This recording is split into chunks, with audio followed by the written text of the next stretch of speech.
نحمده ونصلي على رسوله الكريم. فقد قال الله تعالى في القرآن القديم وفي الفرقان المجيد: أعوذ بالله من الشيطان الرجيم، بسم الله الرحمن الرحيم.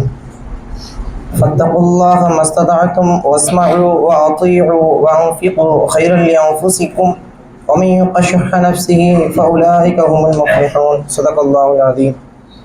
وقال نبينا صلى الله عليه وسلم: من خاف الله خاف له كل شيء، أو كما قال عليه الصلاة والسلام.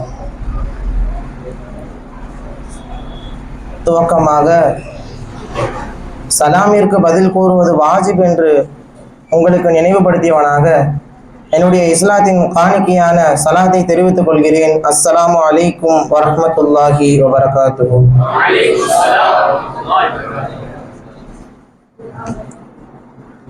அல்லாஹு தஆலா இந்த உலகத்திலே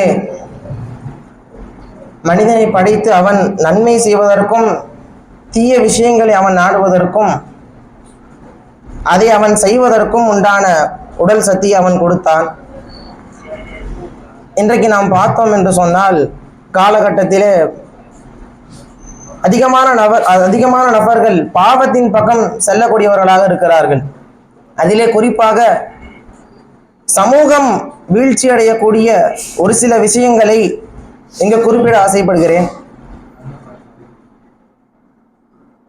அதிலே முதலாவதாக ஹம்ர், குடிப்பழக்கம், விபச்சாரம், காதல் மோகம்,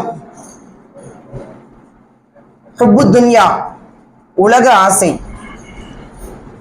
இதுல இந்த குடிப்பழக்கம் என்று எடுத்துக்கொண்டோம் என்று சொன்னால் இதை பத்தி பெருசா எதுவும் சொல்ல தேவையில்லை.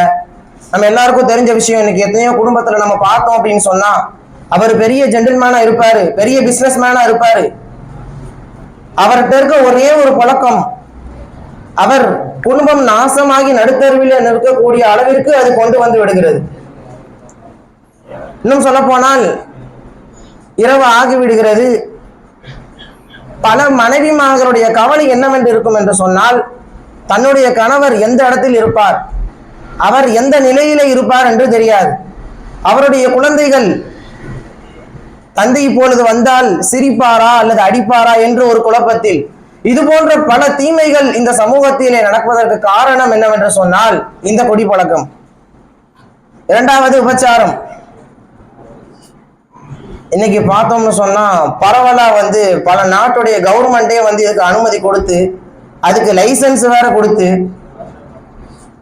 அப்ப கவர்மெண்ட் எடுத்து நடத்தக்கூடிய அளவுக்கு இது இருக்குது அப்படின்னு சொன்னா, காலங்கள் செல்ல செல்ல இது எப்படி ஆயிடுச்சுன்னு சொன்னா நமக்கு தெரியும். இன்னைக்கு இன்ஸ்டாகிராம், ஃபேஸ்புக், லொசுக்கு எல்லாத்துலயும் என்ன பண்றாங்க.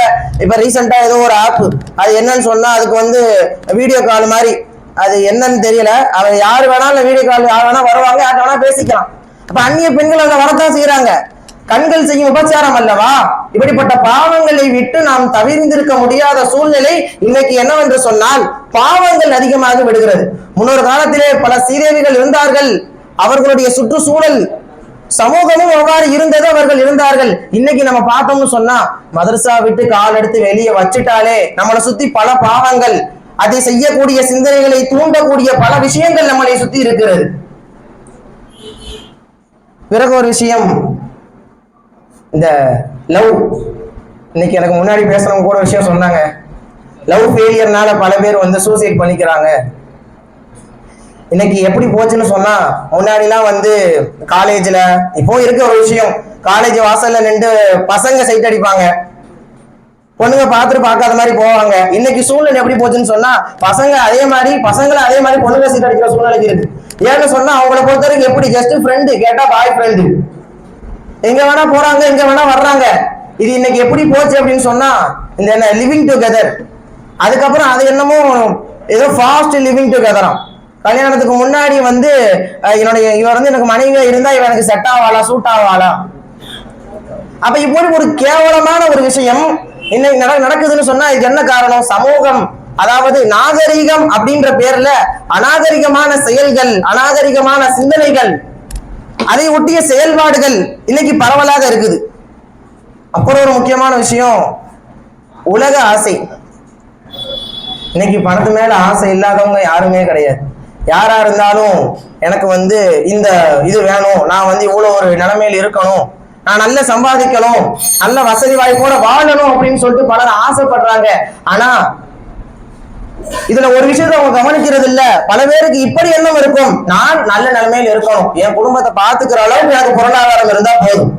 ஆனா அதிகமான நபர்கள் எப்படி இருக்காங்கன்னு சொன்னா, அடுத்தவன்ட்ட நான் காட்டணும், நான் இவ்வளவு வசதியாக இருக்கிறேன், இவ்வளவு அந்தஸ்தில இருக்கிறேன் என்று அடுத்தவனுக்கு நான் காட்ட வேண்டும் என்ற நோக்கத்திலே பணத்தை சேர்க்கிறார்கள்.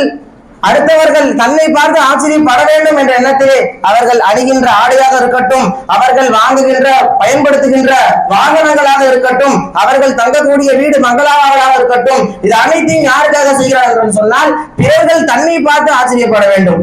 இவர் வந்து ஒரு பெரிய ஆளுப்பா, அப்படி தன்னை பத்தி பேசணும், தன்னை பத்தி பெருமையா பேசணும் அப்படிங்கிற ஒரே காரணத்தினால இன்னைக்கு மனுஷன் வந்து அவனுடைய தேவைகளுக்கும் அதிகமாக சம்பாதிக்கிறான்.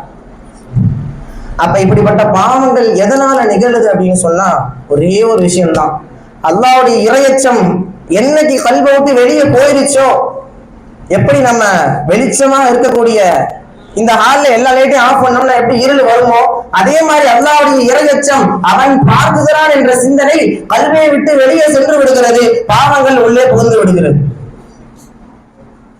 அப்ப அல்லாஹ் சொல்றான், எந்த அளவுக்கு என்ன பயப்படணுமோ அந்த அளவுக்கு நீங்க பயந்து கொள்ளுங்க அப்படின்னு சொல்றான். பல விஷயங்கள் அல்லாஹ் தடுக்கிறான். இன்னமல் ஹம்ருல் மைசிர், அல்லாஹ் மூணு வகையான மூன்று இடத்துல மதுவை தடுக்கிறான். அல்லாஹ் முதலாவதாக அது கெட்டது என்று அறிவுறுத்துகிறான். பிறகு தொழுகையிலேயே தொழுகின்ற சமயத்திலே அது அருந்தாதீர்கள் என்று தடுக்கிறான். லா தக்ரபு ஸலாத்த வஅன்தும் சுகாரா, பிறகு அவன் முழுமையாக தடுத்து விட்டான். இன்னமல் ஹம்ருல் மைசிர், இன்னும் பல விஷயங்களை அல்லாஹ் சைத்தானுடைய வழியாக இருக்கிறது தடுத்து விட்டான்.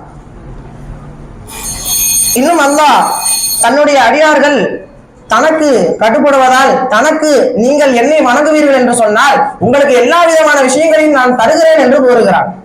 எனவே நாம் அல்லாஹ்வை பின்பற்றி நடக்கக்கூடியவர்களாக, அவனுடைய கட்டளைகளை ஏற்று நடக்கக்கூடியவர்களாக, அவன் எந்த விஷயங்களை செய்ய வேண்டும் என்று செய்ய வேண்டும் என்று நம்மளை ஏவி இருக்கிறானோ, கட்டளையிட்டு இருக்கிறானோ அந்த விஷயங்களை செய்யக்கூடியவர்களாக, எதை தடுத்தானோ அதை விட்டும் தவிர்ந்திருக்கக்கூடிய நன்மக்களாக அல்லாஹ் தஆலா முதல் என்னையும் பிறகு தங்களையும் ஆக்கியல் புரிவானாக என்று துஆ செய்தவனாக எனது நிறைவு செய்கிறேன். வஆஹிரு தஅவானா அல்ஹம்துலில்லாஹி ரப்பில் ஆலமீன். அஸ்ஸலாமு அலைக்கும் வரஹ்மத்துல்லாஹி வபரகாத்துஹு.